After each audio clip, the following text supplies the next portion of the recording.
The frigid winter wind whipped across the open prairie, carrying Emma Sullivan's screams as the ice fractured beneath her feet with a sickening crack. It was January 1875, and the temperature had plunged below freezing for 3 straight weeks, transforming the normally placid Lake Carson outside Amarillo, Texas, into what locals had deemed safe passage, a judgment that now proved catastrophically wrong. Weston Zane yanked his horse to a halt atop the snow-crusted ridge, his breath catching in his throat as he watched the scene unfold. He'd been tracking a small herd of mustangs when the woman's terrified cries reached him. Without hesitation, he dug his heels into his paladin's flanks, sending the stallion charging down the hillside toward the lake where a young woman in a blue wool coat was clinging desperately to the jagged edge of broken ice. "Hold on," Weston shouted, his voice nearly lost in the whistling wind as he dismounted with practiced ease, his boots hitting the frozen ground with a thud. Sophia Jameson gasped as frigid water enveloped her body, the shock nearly causing her to lose her grip on the ice shelf. 22 years of life hadn't prepared her for the paralyzing cold that now seized her muscles, making each second of survival a battle against nature's merciless grip. "I can't," she sputtered, water filling her mouth as her numb fingers scraped against the slick surface. Weston dropped to his belly at the lake's edge, distributing his weight to avoid the same fate as the struggling woman. With the precision of someone who'd spent a lifetime navigating the dangers of frontier life, he removed his lasso from his saddle, quickly fashioning a loop. "Take hold of this," he called, sliding the rope across the ice. "Wrap it around your wrists." Sophia lunged for the lifeline, her sodden gloves making it nearly impossible to grasp. After 2 failed attempts, her trembling hands finally secured the rope. "I've got it," she managed through chattering teeth. "Hold tight, I'm pulling you out." Weston braced himself against a nearby tree stump, wrapping the rope around his leather-gloved hands. With a grunt, he began the arduous task of pulling her from the water's deadly embrace. The ice continued to crack beneath Sophia's weight as Weston extracted her inch by painful inch. When she was close enough to the solid edge, he lunged forward, grasping her forearms and dragging her the final distance to safety. Sophia collapsed onto the snow-covered ground, her entire body convulsing with violent shivers. Her lips had taken on an alarming blue tinge, and her eyes struggled to focus on her rescuer's face. "We need to get you warm," Weston said urgently, already shrugging out of his heavy sheepskin coat. "My cabin's not far. Can you stand?" When Sophia couldn't respond, Weston made a swift decision. He wrapped his coat around her soaked form and lifted her into his arms. With practiced ease, he mounted his horse, cradling her against his chest as he urged his stallion toward the shelter of his homestead. "Stay with me," he murmured, feeling her body trembling violently against his. "Just stay with me." The one-room cabin appeared through the swirling snow after 10 agonizing minutes. Weston kicked the door open and carried Sophia inside, laying her gently on the bearskin rug before the cold fireplace. Working with the efficiency of a man accustomed to survival, he stacked kindling and struck a match, breathing life into the flames. "Your clothes," he said, averting his eyes respectfully. "They're soaked through." "You'll die of exposure if you don't, I understand," Sophia whispered, her fingers too numb to manipulate the buttons of her dress. Weston retrieved a clean flannel shirt and woolen blankets from his trunk. "I'll turn my back, change into this. It'll be large, but it's dry." With trembling hands and the last of her strength, Sophia peeled away the layers of sodden clothing. The warm flannel felt like heaven against her ice-cold skin as she pulled it over her head. It reached nearly to her knees. "I'm decent," she managed. Weston turned, relief washing over his face at the slight improvement in her color. He wrapped a thick blanket around her shoulders and guided her closer to the fire. "Drink this," he said, pressing a tin cup of whiskey into her hands. "It'll warm you from the inside." Sophia took a small sip, grimacing as the liquor burned down her throat. "Thank you," she said, her voice steadier now. For saving my life. Weston nodded, his weathered face serious beneath the shadow of his beard. What were you doing out on that lake? Everyone knows it's treacherous this time of year. I'm not from here, Sophia admitted. I arrived from Boston last week. I was taking a shortcut to town. The stagecoach driver mentioned the lake was frozen solid. Maybe at the edges, Weston replied, but the center never truly hardens. Not enough to support a person's weight. Sophia's blue eyes, the color of cornflowers in summer, met his. I didn't know. I'm staying with my Aunt Martha Williams on the other side of the lake. She'll be worried sick. Martha's place. Recognition dawned on Weston's face. The widow with the apple orchard, Sophia nodded, a small smile lifting the corners of her mouth. You know her. Everyone knows Martha. Best apple pies in the Texas Panhandle. Weston stood, moving to the window where snow continued to fall in heavy curtains. We can't get you back tonight. Storm's worsening. First light tomorrow, I'll take you home. A shadow crossed Sophia's face. I don't want to impose, it's not an imposition to prevent someone from freezing to death, Weston interrupted. I've got beans warming on the stove, you need food in your belly. As feeling returned to her extremities, Sophia took in her surroundings. The cabin was small but meticulously maintained. A bed occupied one corner, a table and 2 chairs another. Shelves lined the walls, filled with books more than she would have expected from a frontier cowboy. You like to read, she observed as Weston placed a steaming bowl before her. He seemed almost embarrassed. Winter nights are long out here.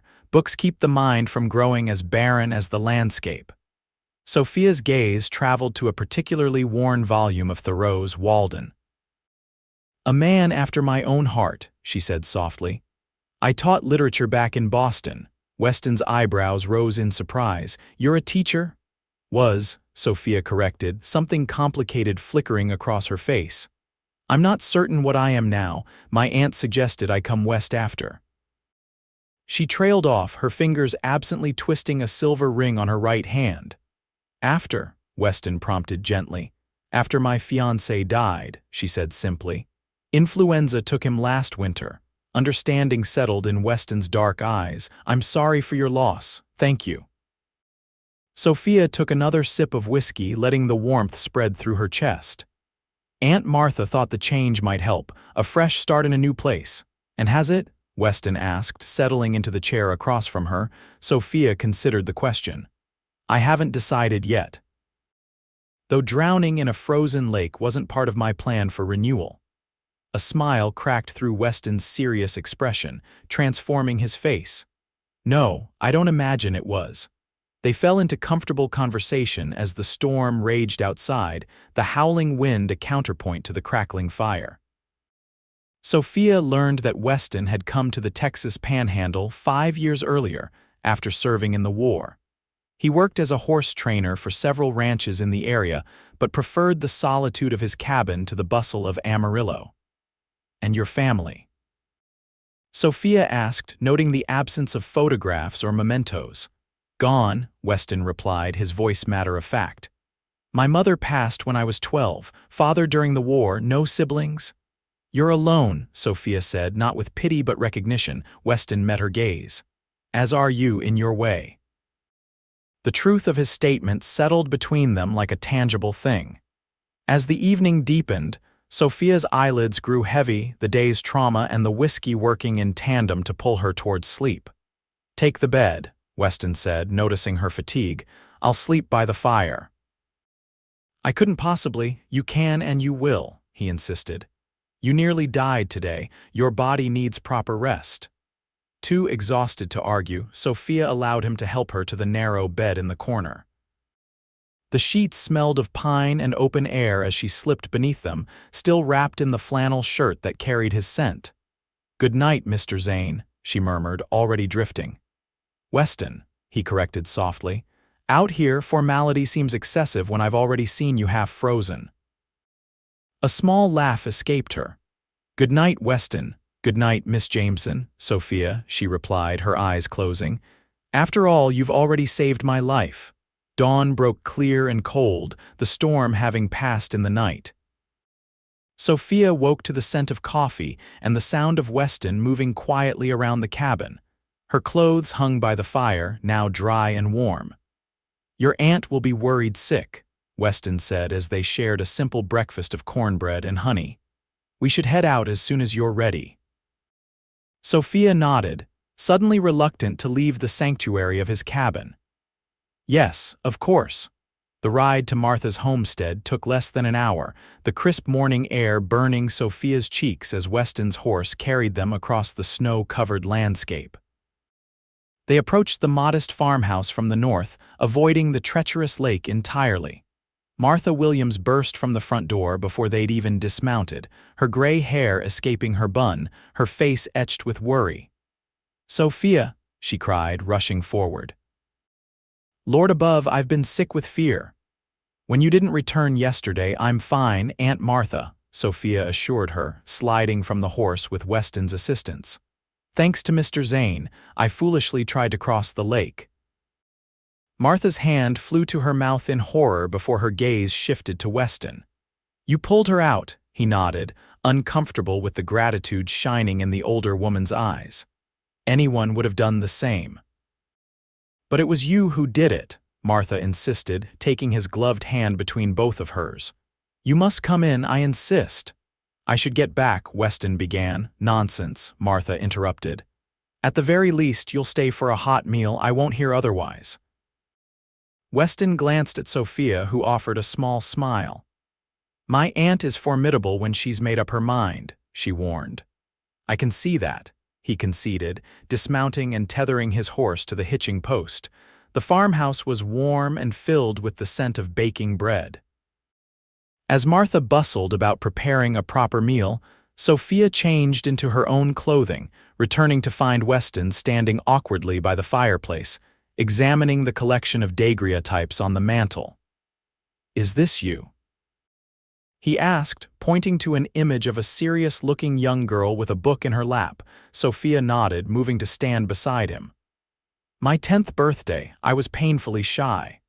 And this man," Weston indicated a handsome gentleman in military dress. "My father," Sophia said softly. "He died at Gettysburg." Weston's expression softened. "Which regiment?" 20th Massachusetts. "He was a colonel." "I served with the 8th Texas Cavalry," Weston said, his voice neutral. "Different sides." Sophia turned to face him, studying the lines of his face. "The war is over, Weston." "Has been for 10 years now. Some would disagree." "Would you?" He considered her question carefully. "No," he finally said. "I've seen enough death to last several lifetimes." Martha called them to the table then, ending the moment of unexpected intimacy. Over a meal of rabbit stew and fresh bread, Martha extracted the full story of Sophia's rescue, clucking her tongue in dismay at the danger her niece had faced. "You'll stay through Sunday, won't you, Mr. Zane?" Martha asked as she served apple pie. "The church social is tomorrow evening." "It would give us a chance to properly thank you." Weston shifted uncomfortably. "That's not necessary, madam." "Perhaps not necessary," Martha agreed, "but proper nonetheless. Besides, Sophia has met precious few people since arriving. It would do her good to have a familiar face present." Sophia felt heat rising to her cheeks. "Aunt Martha, Mr. Zane surely has responsibilities, nothing that can't wait a day," Martha insisted. "The guest room is already prepared." Weston looked between the two women, clearly outmatched. "If you're certain it's no trouble." "Wonderful." Martha beamed. "It's settled then."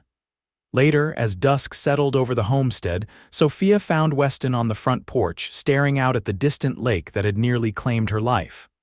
"I apologize for my aunt," she said, wrapping her shawl tightly around her shoulders against the evening chill. "She can be overwhelming," Weston's mouth curved into a half-smile. "She reminds me of my own mother, determined to see the best in people." "Is that a bad thing?" "Not bad," he clarified. "Just rare in my experience." Sophia moved to stand beside him at the railing. "Why did you really agree to stay? I know it wasn't just Martha's persistence." Weston was silent for a long moment, his eyes still fixed on the horizon. "Maybe I wanted to make sure you didn't try crossing any more frozen lakes." I've learned that lesson quite thoroughly, Sophia assured him, unable to suppress a smile. Or maybe, Weston continued, his voice dropping lower, I wasn't ready to say goodbye just yet. The simple honesty of his statement caught Sophia off guard. She studied his profile in the fading light, the strong jawline softened by his beard, the slight crease between his brows, the way his dark hair curled at the nape of his neck. I'm glad you're staying, she admitted, surprising herself with her own candor. The church social the following evening transformed the modest Amarillo meeting house into a haven of warmth and light. Lanterns hung from the rafters, casting a golden glow over the gathered townsfolk. Tables laden with food lined the walls, and a small group of musicians played cheerful tunes in one corner. Sophia entered on Weston's arm, acutely aware of the curious glances directed their way. Martha had gone ahead to help with preparations, leaving the two of them to arrive together. Everyone's staring, Sophia murmured, smoothing the skirt of her best blue dress. Not everyone, Weston corrected. Just those wondering who the beautiful stranger on my arm might be. The unexpected compliment brought color to Sophia's cheeks. I'm hardly a stranger, I've been here over a week. That makes you practically a newcomer in these parts, Weston said with a smile. It takes at least a season before people stop considering you passing through. Martha appeared before them, her face flushed with excitement. Sophia, dear, come meet Reverend and Mrs. Taylor. They've been asking about you. She whisked Sophia away, leaving Weston to fend for himself. Throughout the evening, Sophia found herself repeatedly searching the room for Weston's tall figure. She would catch his eye across the crowded space, and a silent communication would pass between them before someone claimed her attention once more, when the musicians struck up a waltz. Sophia was surprised to feel a tap on her shoulder. She turned to find Weston standing before her, his expression a mixture of determination and uncertainty. May I have this dance? He asked formally, extending his hand. Sophia placed her fingers in his. I didn't take you for a dancing man. There's a great deal you don't know about me yet, Miss Jameson, he replied, leading her to the center of the floor. His hand at her waist was steady as they began to move in time with the music. Sophia had danced with many men in Boston's grand ballrooms, but none had made her heart race like this simple country waltz. You dance well, she observed, noticing the precise way he navigated the other couples. My mother insisted I learn, Weston explained. Said a gentleman should know how to lead a lady properly, even if he found himself in the wilds. She was a wise woman. The wisest I've known, he agreed, his eyes softening at the memory, until perhaps now. The compliment hung between them as they continued to circle the floor, their bodies drawing imperceptibly closer with each turn. When the music finally ended, Weston reluctantly released her, though his eyes remained fixed on hers. Would you like some air? He suggested, nodding toward the door. Outside, the night was clear and cold, stars scattered across the velvet sky like diamond dust. They walked in comfortable silence along the church perimeter, their breath forming clouds in the frigid air. Will you go back? Weston asked suddenly. Back to Boston, he clarified. Once you've healed? Sophia considered the question carefully. I don't know, she admitted. I came here thinking it would be temporary, a place to gather myself before returning to my real life. She paused, looking out at the vast expanse of land stretching before them. But now I'm not certain what my real life is anymore. And if you stayed, Weston's voice was carefully neutral, what would that look like? I don't know that either, Sophia said honestly. The school needs a teacher. Martha mentioned it yesterday, the last one left for California in November. Weston stopped walking, turning to face her. You'd be good at it. How could you possibly know that? I see how your face changes when you talk about books, about ideas. He stepped closer, close enough that she could feel the warmth radiating from his body. You have a passion for sharing knowledge. That makes a good teacher. Sophia looked up at him, suddenly aware of how alone they were in the darkness. "And what about you, Weston Zane? What passion drives you?" For a moment, she thought he might kiss her. Instead, he reached out, gently tucking a strand of hair behind her ear. "I'm still figuring that out," he said softly. The moment was broken by the church door opening, spilling light and sound into the night. Martha stood framed in the doorway, peering out into the darkness. "Sophia, Mr. Zane. The Reverend is about to lead us in prayer before the final dance. We should go in," Sophia said, reluctantly stepping back. Weston nodded, offering his arm once more. "Yes, we should." The following morning dawned clear and bright. Weston prepared to depart after breakfast, his horse saddled and ready for the journey back to his cabin. "You'll come for dinner next Sunday," Martha insisted as she packed a basket of food for him to take. "It's the least we can do." "That's very kind, Mrs. Williams," Weston said, accepting the basket with a nod of thanks.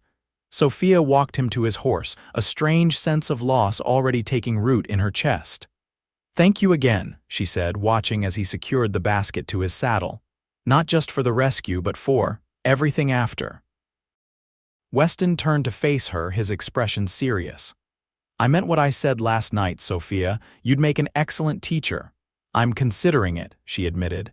"I spoke with Reverend Taylor at the social. He says the position is still open." Something like hope flickered in Weston's eyes. "Then perhaps I'll see you around town more often." "Perhaps you will," Sophia agreed, a smile tugging at her lips. Weston mounted his horse with practiced ease, looking down at her from the saddle. "Until Sunday, then." "Until Sunday," she echoed, stepping back as he turned his mount toward the trail. She watched until he disappeared from view, a curious lightness in her chest that she hadn't felt in over a year. True to his word, Weston returned the following Sunday and the next. February melted into March, and with each visit, the connection between them deepened. Sophia accepted the teaching position at the Amarillo school, finding unexpected joy in the eager faces of her frontier pupils. One crisp April afternoon, Weston arrived unannounced at the schoolhouse just as Sophia was dismissing her students for the day. He stood patiently by the door as 20 children of various ages filed past him, some nodding respectfully, others eyeing him with open curiosity. "Mr. Zane," Sophia greeted him, pleasure evident in her voice as she wiped chalk dust from her hands. "What brings you to town midweek?" "I was breaking horses for the Sullivan ranch," he explained. "Thought I might offer you a ride home, save you the walk." The thoughtful gesture warmed her. "That would be lovely. Just let me gather my things." As they rode double on Weston's horse, Sophia was acutely aware of his solid presence behind her, his arm securely around her waist to keep her steady. The journey that normally took 30 minutes on foot passed all too quickly. "Would you like to come in?" Sophia asked when they reached Martha's homestead. "Aunt Martha is visiting friends in town, but I could make tea." Weston hesitated, then nodded. "I'd like that." Inside, Sophia moved about the kitchen with practiced ease, setting the kettle to boil and arranging cups on a tray. Weston watched her from his position by the fireplace, his hat in his hands. "You seem at home here," he observed. "More so than when you first arrived." Sophia smiled, measuring tea leaves into the pot. "I suppose I am. The children help. They need me in a way that feels purposeful. They're fortunate to have you." She brought the tea tray to the small table by the window, gesturing for him to join her. "What about you? Have you always felt at home here?" Weston considered the question as he settled into the chair across from her. "Not always," he admitted. "When I first came I was running from things, memories, the war." And now, his eyes met hers over the rim of his teacup. "Now I have reasons to stay that have nothing to do with running away." The implication in his words hung in the air between them. Sophia found herself holding her breath, waiting for him to continue. "Sophia," Weston began, setting his cup down carefully. "I didn't come here today just to offer you a ride." "Oh," her heart beat a rapid tattoo against her ribs. "No." He reached across the table, his calloused fingers brushing against hers. "I came because I can't stop thinking about you, about your smile, your mind." The way you talk about books like they're treasured friends." Sophia turned her hand over, allowing her palm to meet his. "I think about you too," she confessed. "More than I should, perhaps." "Why more than you should?" She withdrew her hand, a shadow crossing her face. "Because I made promises once before, to love someone forever. And then he was gone, and forever ended far sooner than I expected." Understanding dawned in Weston's eyes. "You're afraid of losing again." "Terrified," Sophia admitted, her voice barely above a whisper. "And yet equally terrified of never trying." Weston stood, moving around the table to kneel beside her chair. With gentle hands, he turned her to face him. "I can't promise that forever will last any specific length of time," he said, his voice steady and sure. "No one can. But I can promise that however long we have, I would cherish every moment of it, with you." Tears pricked at the corners of Sophia's eyes. "When did you know that I was falling in love with you?" Weston smiled softly. "Maybe it was when I pulled you from that lake. Or during that first night in my cabin, talking about books by the fire. Or watching you waltz into that church social, head held high despite being a stranger in a strange place." He reached up, cupping her cheek in his palm. "All I know is that I don't want to imagine my tomorrows without you in them." Sophia leaned into his touch, her heart racing. "I don't want to imagine that either." Slowly, giving her every chance to pull away, Weston leaned forward. When their lips finally met, it was like coming home to a place she hadn't known she was searching for. His kiss was gentle yet certain, warming her from within just as he had on that frozen day in January. When they parted, Sophia kept her eyes closed for a moment, savoring the sensation. "That was worth waiting for," she murmured. Weston chuckled, his forehead resting against hers. "I've been wanting to do that since the church social." "Why didn't you?" "Because you weren't ready," he said simply. "And some things are worth waiting for." The sound of a wagon approaching broke the moment. Weston stood, helping Sophia to her feet just as Martha entered, her arms full of parcels from town. "Mr. Zane," she exclaimed, clearly delighted by his presence. "What a lovely surprise. Will you stay for supper?" Weston glanced at Sophia, who nodded almost imperceptibly. "I'd be honored, Mrs. Williams," he replied. That evening marked a turning point. Throughout April and into May, Weston became a fixture at the Williams homestead. He helped with repairs, joined them for Sunday dinners, and occasionally escorted Sophia to and from the schoolhouse. The gossip in Amarillo was inevitable. The handsome horse trainer and the beautiful schoolteacher from Boston were the subject of much speculation. Sophia found she didn't mind. For the first time since arriving in Texas, she felt truly settled, as though the pieces of her fractured heart were finding their proper alignment once more. On a warm evening in late May, Weston took Sophia riding along the edges of Lake Carson, now thawed and teeming with spring life. They dismounted near a stand of cottonwood trees, spreading a blanket on the ground for a simple picnic. "Hard to believe this is the same place," Sophia remarked, gazing out at the placid water. "It looks so peaceful now." "Nature has many faces," Weston observed, uncorking a bottle of cider. "Beautiful and treacherous in equal measure." "Like love," Sophia said softly. Weston looked at her, something unreadable in his expression. "Is that how you see it, as treacherous?" "Not anymore." She accepted the cup he offered. "Now I see it as worth the risk." He smiled at that, reaching into his pocket. "I have something for you." From within his vest, he produced a small package wrapped in brown paper. Sophia accepted it with curious fingers, carefully unfolding the wrapping to reveal a slender volume of poetry. "Emily Dickinson," she breathed, running her fingers over the embossed cover. "How did you know?" "You mentioned once that you admired her work," Weston explained. "I wrote to a bookseller in Austin. It arrived yesterday." Sophia was deeply touched by the thoughtfulness of the gift. "Thank you. This means more than I can say." Weston shifted closer on the blanket, his shoulder touching hers. "There's something else I want to give you, Sophia, something more permanent than a book." Her breath caught as he reached again into his pocket, this time withdrawing a simple gold band. It glinted in the late afternoon sunlight as he held it between them. "I know it hasn't been very long," he began, his voice steady despite the nervousness evident in his eyes. "And I know you came here to heal, not to find another attachment. But loving you has become as natural to me as breathing, and I can't imagine my life without you in it." Tears welled in Sophia's eyes as Weston continued, his words washing over her like a benediction. "I'm not a wealthy man," he said. "I have my cabin, my horses, and land that's more struggle than prosperity most days. But everything I have, everything I am, I offer to you freely and completely." He took her hand, his thumb tracing circles on her palm. "Sophia Jameson, would you do me the extraordinary honor of becoming my wife?" For a moment, Sophia couldn't speak past the emotion clogging her throat.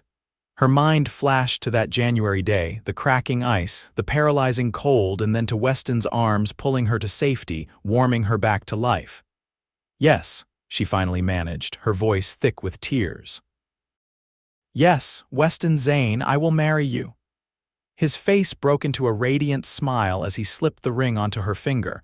It fit perfectly, as though it had been made for her hand alone. "It was my mother's," he explained, bringing her knuckles to his lips. "My father gave it to her when they homesteaded here, before Texas was even a state." "It's beautiful," Sophia whispered, admiring the simple elegance of the band, "and all the more precious for its history." Weston gathered her close, his kiss a promise that needed no words. When they finally parted, both breathless and giddy, Sophia laid her head against his chest, listening to the steady rhythm of his heart. "When?" she asked. "When shall we be married?" "As soon as you're ready," Weston replied, his fingers tangling in her hair. "Tomorrow or next year, I'll wait as long as you need." Sophia thought of the school term ending in June, of Martha's delight when they shared their news, of the cabin by the lake that would become their home. "Midsummer," she decided. "After school ends, but before the new term begins. That gives us a month to prepare." "Midsummer it is," Weston agreed, sealing the promise with another kiss.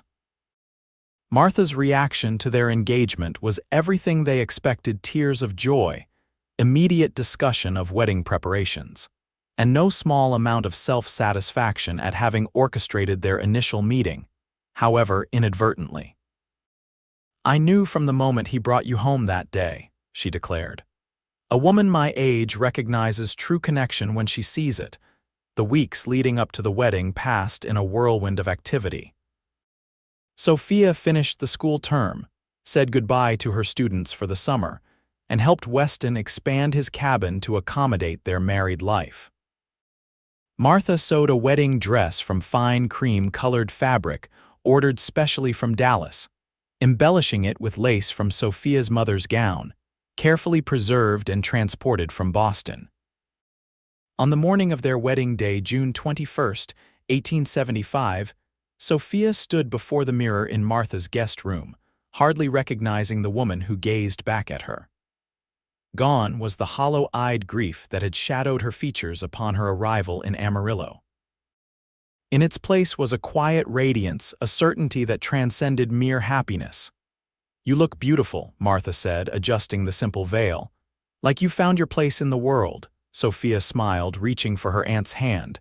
"I have, thanks to you." "Not me, dear," Martha corrected gently. "You found your own way. I merely provided the starting point." The ceremony at Amarillo's white clapboard church was simple but deeply meaningful. Reverend Taylor spoke of new beginnings and God's providence, as Sophia and Weston exchanged vows before the assembled townsfolk, many of whom had come to know and respect the schoolteacher and the horse trainer.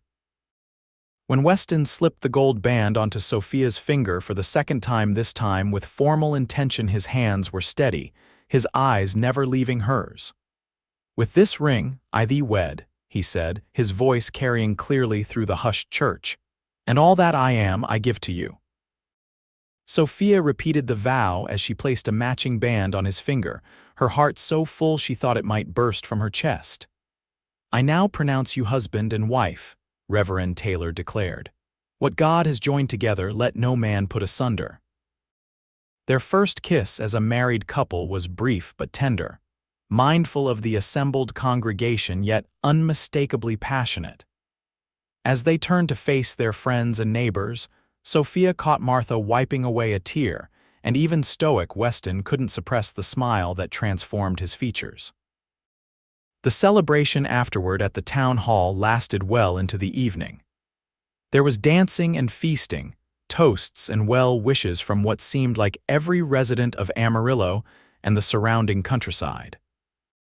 Through it all, Weston kept Sophia close, his hand rarely leaving the small of her back, as though he couldn't quite believe his good fortune. As the sun began to set, they slipped away from the festivities, mounting Weston's horse for the ride to their home by the lake. "Happy, Mrs. Zane?" Weston asked as they approached the cabin, now expanded with a second room and a proper porch. "Impossibly so," Sophia replied, leaning back against his chest. "And you?" "More than I ever thought possible," he admitted, his breath warm against her ear. He dismounted first, then reached up to lift her from the saddle. Instead of setting her on her feet, he carried her across the threshold, her laughter echoing in the twilight as he kicked the door closed behind them. Their first night as husband and wife was everything Sophia had hoped for: tender, passionate, and filled with the kind of intimacy that comes from souls recognizing their counterpart. As they lay entwined in the aftermath, Weston's heart beat steady beneath her cheek. Sophia marveled at the journey that had brought her to this moment. "What are you thinking?" Weston asked, his fingers tracing patterns on her bare shoulder. "That sometimes the worst day of your life can lead to the best," she replied, lifting her head to meet his gaze. "If the ice hadn't cracked beneath me, we might never have met." Weston's expression grew serious. "I think we would have found each other somehow. Some things are meant to be, regardless of the path." "My philosophical cowboy," Sophia teased, pressing a kiss to the hollow of his throat. "Your cowboy," he agreed, gathering her closer. "Now and always." Summer passed in a haze of newfound domestic bliss. Sophia learned the rhythms of frontier life, tending the small garden behind their cabin, preserving food for the coming winter, managing their modest household while Weston worked with horses on neighboring ranches. In the evenings, they would sit on their porch, reading aloud to each other or simply watching the sunset paint the lake in shades of gold and crimson. As August drew to a close, Sophia prepared to return to her teaching position. The night before school resumed, she sat at their table, reviewing lesson plans by lamplight while Weston cleaned his saddle nearby.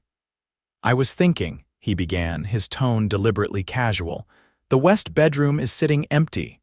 Sophia glanced up from her papers. "We've only just finished it last month." "True." Weston set aside his saddle soap.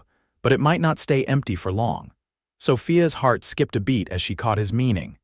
"Weston Zane, are you suggesting what I think you're suggesting?" He crossed to her side, kneeling beside her chair. "I'm suggesting that I want a family with you, Sophia, children to fill this house with laughter and learning." "Children," she repeated, the word both thrilling and terrifying. "More than one, as many as you want," Weston assured her, taking her hands in his. "Or just one. Or none at all, if that's what you prefer. I only know that whatever our future holds, I want to face it with you." Sophia leaned forward, pressing her forehead to his. "I want that too," she whispered, "all of it with you." Their kiss sealed the promise, a declaration of intention for the life they would build together. The new school term began with 25 eager students, 5 more than the previous year. Sophia threw herself into teaching with renewed passion, her happiness in her personal life spilling over into her classroom. Parents noticed the difference, commenting on their children's enthusiasm for learning under Mrs. Zane's tutelage. October arrived with an early cold snap, turning the leaves around Lake Carson to brilliant shades of red and gold. Sophia found herself increasingly tired as the days shortened, occasionally struggling to maintain her usual energy through the school day. It was Martha who first suggested the possibility, visiting one Sunday afternoon while Weston repaired fence posts on the property line. "You're glowing, dear," she observed as they prepared dinner together. "And you've hardly touched your coffee." 2 weeks running now." Sophia paused in her vegetable chopping, a blush rising to her cheeks. "You think?" Martha smiled knowingly. "I raised 4 children of my own, Sophia. I recognize the signs." The possibility that she might be carrying Weston's child filled Sophia with wonder and trepidation in equal measure. She waited another week, wanting to be certain before sharing her suspicions with her husband. One evening in late October, as they sat before the fire after dinner, Sophia gathered her courage. "Do you remember our conversation about the west bedroom, about it not staying empty?" Weston looked up from his book, his expression curious. "Of course." "Well," Sophia said, her voice trembling slightly, "I believe it may have an occupant sooner than we expected, perhaps by next spring." For a moment, Weston stared at her, processing her words. Then understanding dawned, his face transforming with pure joy. "Sophia," he breathed, setting his book aside and moving to kneel before her. "Are you certain?" She nodded, tears of happiness gathering in her eyes. "As certain as I can be without a doctor's confirmation." Martha agrees. Weston placed a reverent hand on her still flat abdomen, his eyes wide with wonder. "A child," he whispered, "our child." "Are you happy?" Sophia asked, though the answer was written plainly on his face. In response, Weston gathered her into his arms, lifting her from her chair and spinning her in a circle, his laughter mingling with hers. "Happy doesn't begin to cover it," he declared, setting her gently back on her feet. "I'm overwhelmed, terrified, ecstatic." "That makes 2 of us," Sophia admitted, resting her head against his chest. "But mostly ecstatic." As winter approached, Sophia continued teaching, though Weston insisted on accompanying her to and from the schoolhouse each day once the first snow fell in November. Her condition became apparent to the townsfolk by December, eliciting congratulations and an abundance of advice from the women of Amarillo. The lake froze over once more, though neither Sophia nor Weston ventured onto its surface. Instead, they would walk along its shore, bundled against the cold, making plans for the child who would join their family in the spring. "What shall we name them?" Weston asked one crisp December afternoon as they watched the sunset reflect off the ice. Sophia considered the question, her hand resting on the gentle swell of her abdomen. "If it's a boy, perhaps William, after my father." "William Zane," Weston tested the name. "It has a strong sound to it." "And if it's a girl," Sophia continued, "I thought maybe Elizabeth after your mother." Weston's eyes softened at the suggestion. "She would have liked that, and you, which do you hope for?" "I have no preference," Sophia replied honestly. "Boy or girl, this child will be loved beyond measure." Weston wrapped his arm around her shoulders, pulling her close against the strengthening wind. "On that we are agreed." Christmas that year was particularly meaningful.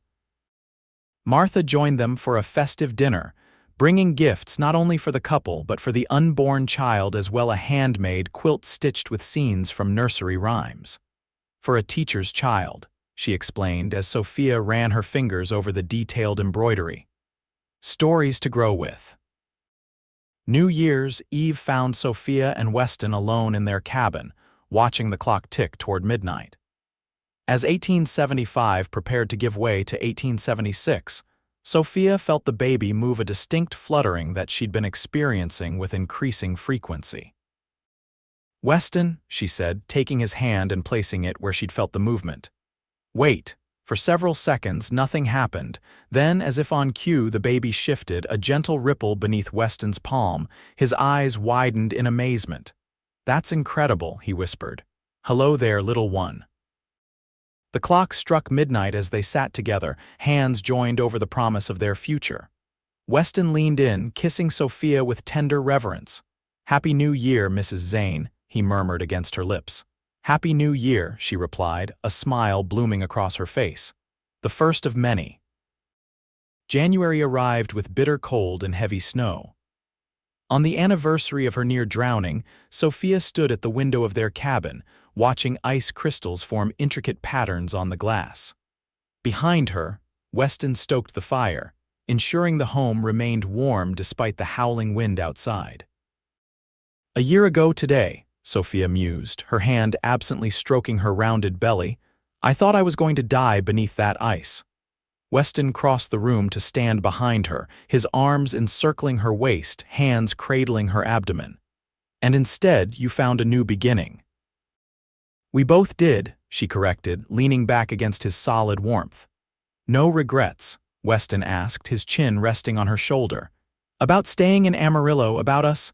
Sophia turned in his embrace, reaching up to trace the line of his jaw with gentle fingers. "Not a single one," she assured him. "This is exactly where I'm meant to be." As February melted into March, Sophia reluctantly took leave from her teaching position. Her pregnancy had progressed without complications, but the journey to and from the schoolhouse had become increasingly difficult as her due date approached. In early April, as the first wildflowers began to dot the prairie surrounding their home, Sophia went into labor. Martha arrived to assist, along with the midwife from town. Weston paced anxiously outside the bedroom door, banished by the women but unwilling to leave the house entirely. After 14 hours of labor, as dawn broke over Lake Carson, Elizabeth Martha Zane entered the world with a robust cry that immediately captured her father's heart. When Weston was finally allowed into the bedroom, he found Sophia propped against pillows, tired but radiant, a small bundle cradled in her arms. "Come meet your daughter," Sophia said softly, her voice filled with wonder. Weston approached the bed as though approaching an altar, his movements careful and reverent. When Sophia placed the tiny infant in his arms, he felt his world shift irrevocably on its axis. Elizabeth had a cap of dark hair like her father's, and when she briefly opened her eyes, the same clear blue as her mother's. Her tiny fist wrapped around Weston's finger with surprising strength as he counted 10 perfect fingers and 10 perfect toes.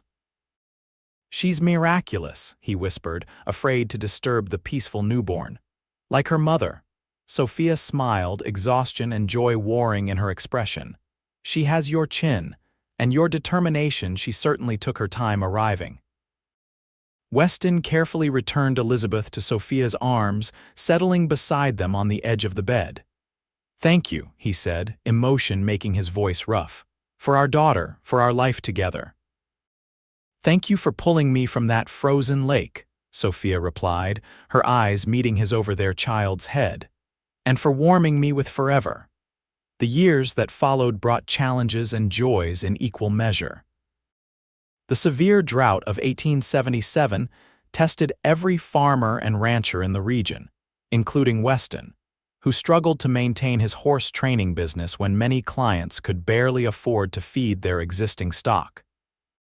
Through it all, Sophia stood by his side, returning to teaching when Elizabeth was old enough to join her in the classroom. A little corner desk set up especially for the precocious 3-year-old, who already showed signs of her mother's love of learning and her father's quiet determination. In 1879, William Thomas Zane joined their family, arriving during a spectacular thunderstorm that had the midwife declaring him destined for a dramatic life. Unlike his sister's serious disposition, William was all smiles and mischief from the start, keeping Sophia and Weston on their toes as he grew from infant to toddler with remarkable speed. By the time Elizabeth was 7 and William 4, Weston had established a respected horse breeding operation on the expanded property around their cabin. What had once been a simple homestead had evolved into a proper ranch, with additional buildings and several hired hands who lived in a bunkhouse near the main house, which itself had been enlarged twice to accommodate their growing family and Sophia's desire for a proper library. On clear summer evenings, the family would often gather on the wide porch overlooking Lake Carson, Sophia reading aloud while the children listened with varying degrees of attention, and Weston worked on leather repairs, or simply watched his family with undisguised contentment. "Mama," Elizabeth asked one such evening, looking up from the book in Sophia's lap, "is it true that Papa saved you from drowning in the lake?" Sophia exchanged a smile with Weston. "Yes, sweetheart. The ice broke beneath me one winter day, and your father pulled me out just in time. Were you scared? William wanted to know, his blue eyes wide. Terrified, Sophia admitted. But then I saw your father coming to help me, and I knew everything would be all right. Papa's the bravest, William declared with the absolute certainty of childhood. Weston chuckled, ruffling his son's dark hair. Not as brave as your mother. She's the one who decided to stay in Amarillo and marry a rough cowboy with more horses than prospects. But now you have lots of prospects, Elizabeth pointed out with practical logic. And us. Indeed I do, Weston agreed, his gaze meeting Sophia's across their children's heads. More than I ever dreamed possible. Later that night, with the children asleep in their rooms, Sophia and Weston stood together on the porch, watching moonlight dance across the surface of the lake that had brought them together. Do you ever wonder, Sophia asked, her voice soft in the night air, what might have happened if I hadn't fallen through that ice, if our paths had never crossed? Weston's arm tightened around her waist as he considered her question. Sometimes, he admitted. But then I remember what I told you on our wedding night. Some things are meant to be, regardless of the path. You think we would have found each other anyway? I know it, Weston said with quiet certainty. Because a love like ours was written in the stars long before we ever set eyes on each other. Sophia turned in his embrace, wrapping her arms around his neck. My philosophical cowboy, she murmured, echoing words from long ago, still warming me with forever. Always, Weston promised, lowering his mouth to hers. Above them, stars wheeled in their ancient patterns across the Texas sky. Behind them, their children slept peacefully in the home they had built together. And before them stretched a lifetime of tomorrows, each one a gift neither had expected to receive on that frozen January day when ice cracked beneath her on the lake, and a cowboy pulled her out and warmed her with forever.